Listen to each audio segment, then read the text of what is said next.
Okay, let's remove everything. Start by creating a function, um, sort. It takes a mutable reference of an array size. Okay, and we will need one more function which is called partition. Um, Partition will simply return the use size.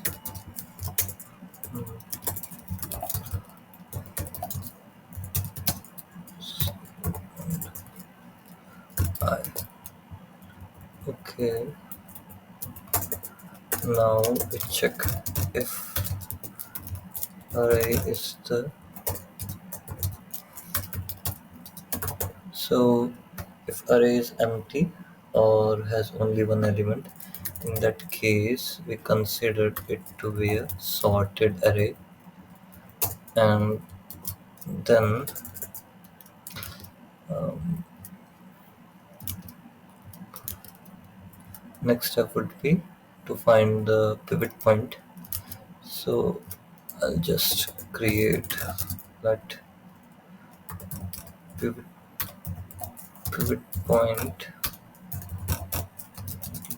to partition, and that's it. And this would take array, let's call it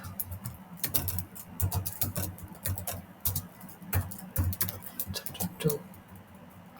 Okay, now that we have a pivot point, we want to split the array into two halves based on the pivot point.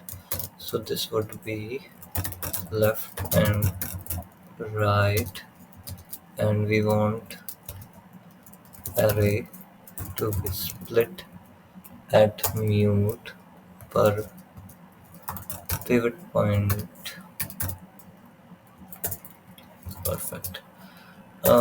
Next thing would be to recall the function sorting over the left and right points.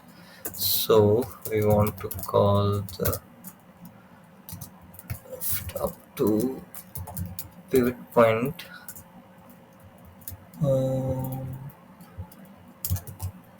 So on left we would call it up to here, and the right would be sorted at from 1 to end, and I think this has to be right. Yes, right.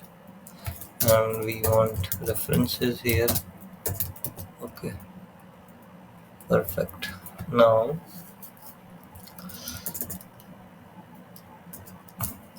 let pivot position is equals to array length minus 1.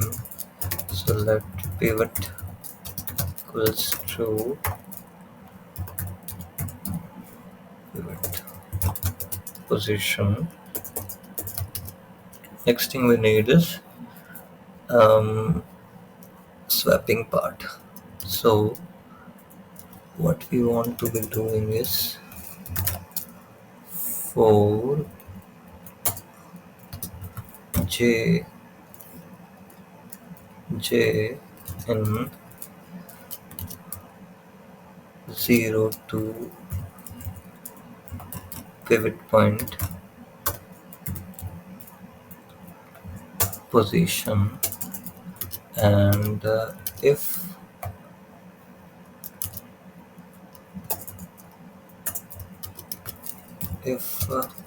array at j is less than or equals to pivot element, we simply swap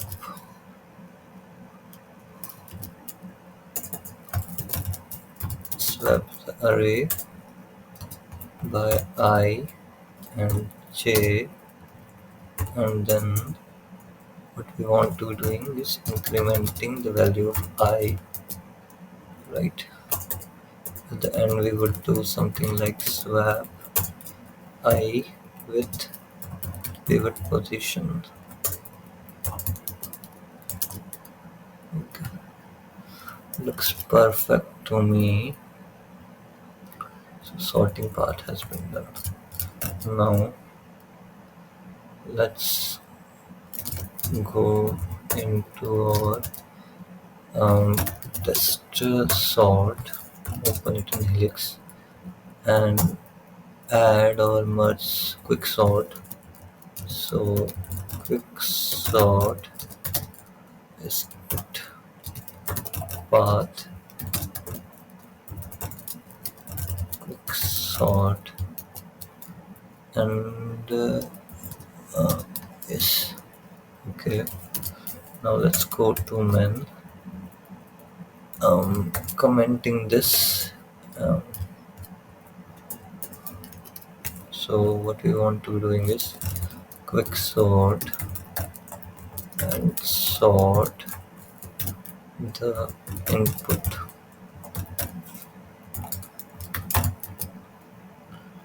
Yes.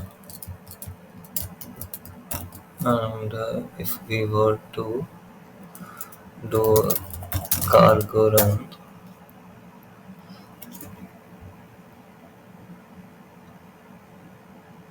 okay, it's sorted.